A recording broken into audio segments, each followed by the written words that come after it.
জমিতে একদম কচি কচি কলমি শাক হয়েছে, একটু ঘাসও হয়ে গেছে ভিতরে ভিতরে। এই কলমি শাক আজকে তুলে রান্না হবে।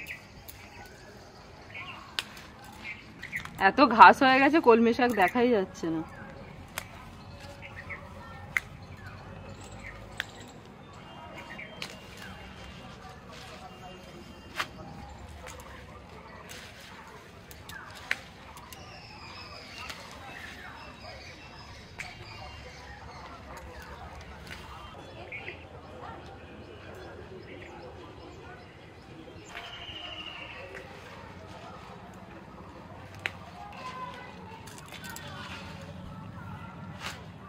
কলমি শাক তোলা হয়ে গেছে, এই যে আমার এতগুলো কলমি শাক হয়েছে।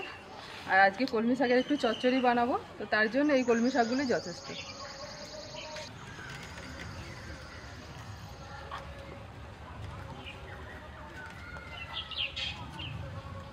কলমি শাক তো তুলে নিয়ে এসেছি, আর এখানে বাজার থেকে বেগুন, কুমড়ো, ঝিঙে, পটল আর আলু তো আমাদের বাড়ির, সবকিছু নিয়ে এসেছি। আজকে কলমি শাকের একটু নিরামিষ চচ্চড়ি বানাবো। পিসিমা খুব শাক খেতে ভালোবাসেন, তার সাথে আমারও খুব ভালো লাগে এই কলমি শাকের চচ্চড়িটা। কলমি শাক দিয়ে যা কিছু রান্না করি আমাদের বাড়িতে সবাই কিন্তু ভালোবাসে।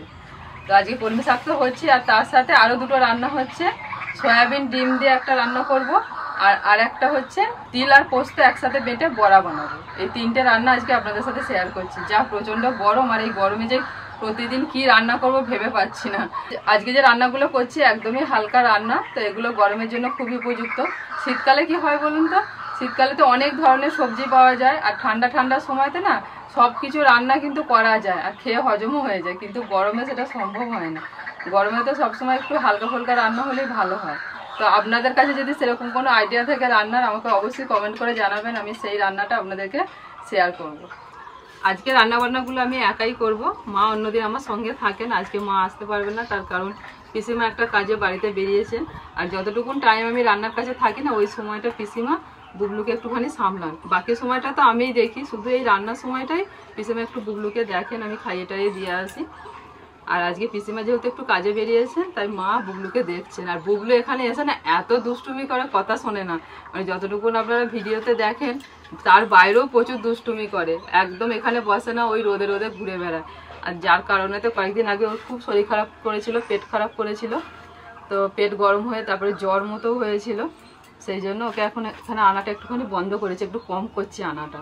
মানে এসে কথা শুনতে চায় না। ওকে আমি যখন আসি না রান্না করতে, তখন একটুখানি লুকিয়ে আসতে হয়, নাহলে আমাকে দেখতে পেলে আর ছাড়বে না।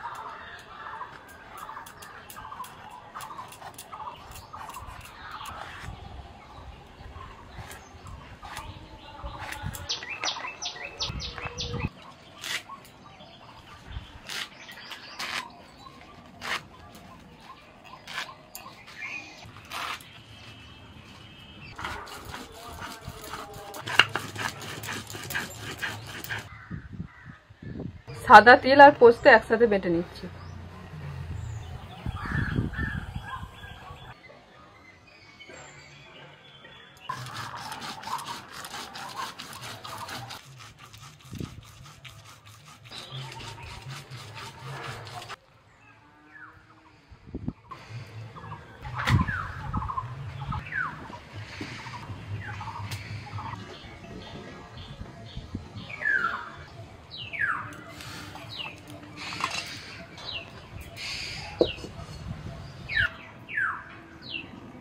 এতক্ষণ হলো রান্নার জোগাড়জাত, আর প্রথমে রান্নার যে জোগাড়জাতগুলো সেগুলো কমপ্লিট হলো। এবার রান্নাটা শুরু হচ্ছে। প্রথমে শাকটা রান্না করব।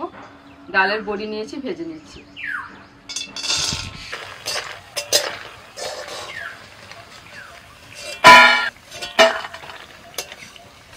এবার তেলের মধ্যে ফোড়নে দিচ্ছি দুটো শুকনো লঙ্কা, একটা তেজপাতা, অল্প একটু পাঁচ ফোড়ন। ফোড়নটা হয়ে যাওয়ার পর দিয়ে দিচ্ছি আলু।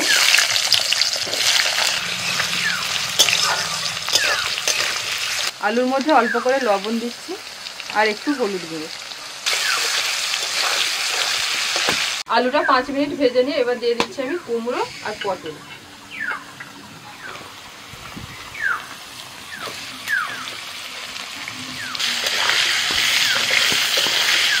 আরও 5 মিনিট পটল আর কুমড়োটাকে ভেজে নিয়ে এবার আমি দিয়ে দিচ্ছি বেগুন আর ঝিঙে।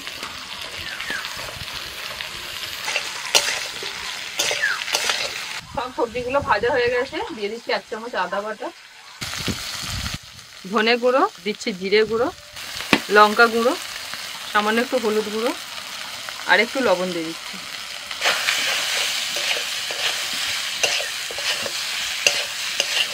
সবজির সাথে মশলাটা 2-4 মিনিট কষিয়ে নেওয়ার পর দিয়ে দিচ্ছি আমি কলমি শাক।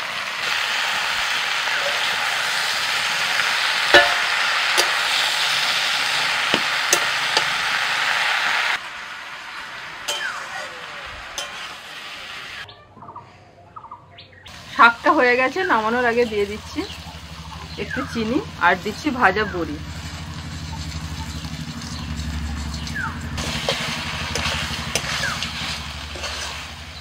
কলমি শাক চচ্চড়ি হয়ে গেছে, এবার নামিয়ে নিচ্ছি।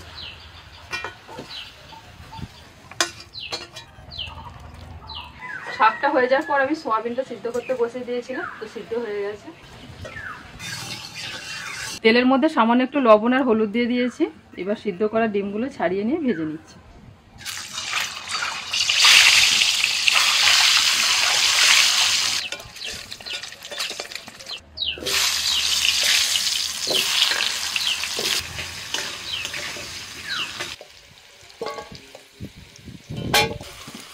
আলু ভেজে নেওয়ার পর দিয়ে দিচ্ছি সয়াবিন।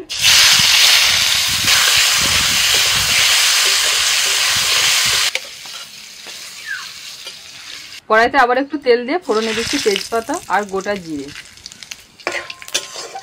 ফোড়ন হয়ে গেছে, দিচ্ছি পেঁয়াজ কুচি। কয়েকদিন আগে আমি একটা রান্না করেছিলাম, তো সেখানে 5টা ডিম দিয়ে রান্না করেছিলাম, 5টা না 6টা এরকম হবে। তো এক দিদিভাই কমেন্ট করে বলেছেন যে কৃষ্ণা, তোমাদের বাড়িতে তো 8 জন সদস্য আছে, তো তুমি কেন 5-6টা ডিম নিয়েছো?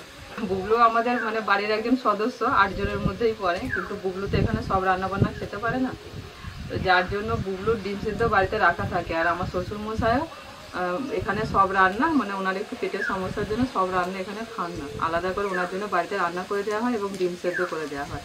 বুবলু আর ওর দাদু দুজনে বাদ গেল, আর বাকি রইলাম 6 জন। সেই 6 জনেরই এখানেতে আমাদের মানে হিসেব করে নেওয়া হয়। আর আমি যদি 2টো ডিম বেশি নিই না, মানে প্রত্যেকের সদস্যদের এই একটা করেই ডিম খাবে। 2টো ডিম যদি পাতে দিই, ওই একটা খাবে আর একটা ডিম ফেলা যাবে, আর কেউ খাবে না, এরকম ব্যাপার। পেঁয়াজ ভাজা হয়ে গেছে, দিচ্ছি আদা রসুন কাঁচা লঙ্কা বাটা।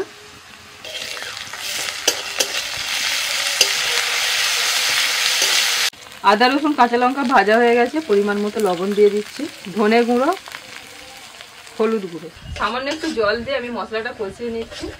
একটু জল দিয়ে দিলে মশলাটা আর পুড়ে যায় না, শুধুমাত্র রঙের জন্য কাশ্মীরি লঙ্কার গুঁড়ো দিলাম। এবার দিচ্ছি একটু টমেটো কুচি,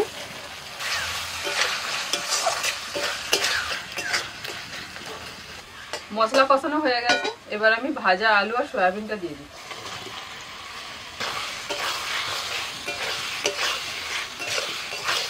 মিনিট 5 মতো সয়াবিন আলু মশলার সাথে কষিয়ে নিয়ে এবার জল দিয়ে দিচ্ছি।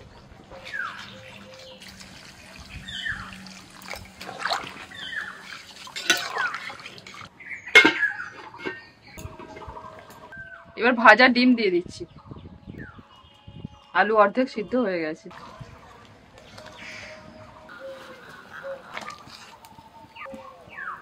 আলু পুরোপুরি সিদ্ধ হয়ে গেছে।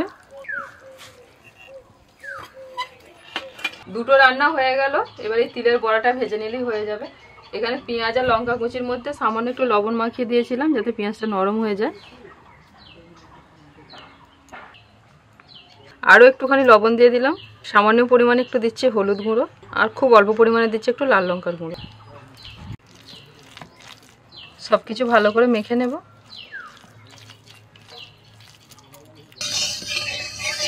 তেল গরম হয়ে গেছে, এবার বড়া দিয়ে দিচ্ছি।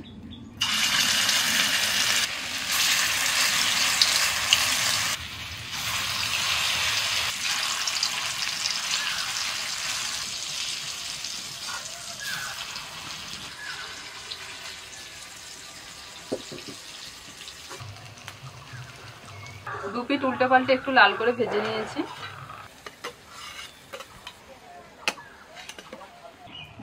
জানি যে কদিন কলমি শাকের চচ্চড়ি খেতে ইচ্ছা যাচ্ছিল, মনের কথাটা মনে হয় কিনা শুনতে পেয়েছে জানো।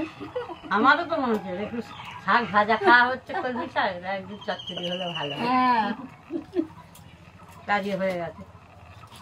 আমাদের কলমি শাকগুলোর কাছে প্রচুর ঘাস হয়ে গেছে গো, আমি সেই দেখে দেখে দেখে দেখে খুঁজে খুঁজে তুললাম। কলমি শাকটা ভালো থাকে।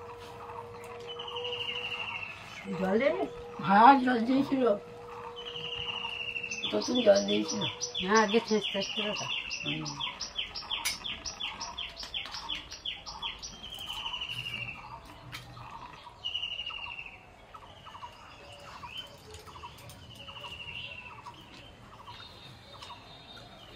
তিল না পোস্ত? তিল পোস্ত দুটোই পাইল। তোমার মা করছে। আজকে কিনা সব একাই করেছো, হ্যাঁ? তিল পোস্ত বড়াও অনেকদিন খাওয়া হয়নি। ওই জন্যই তো।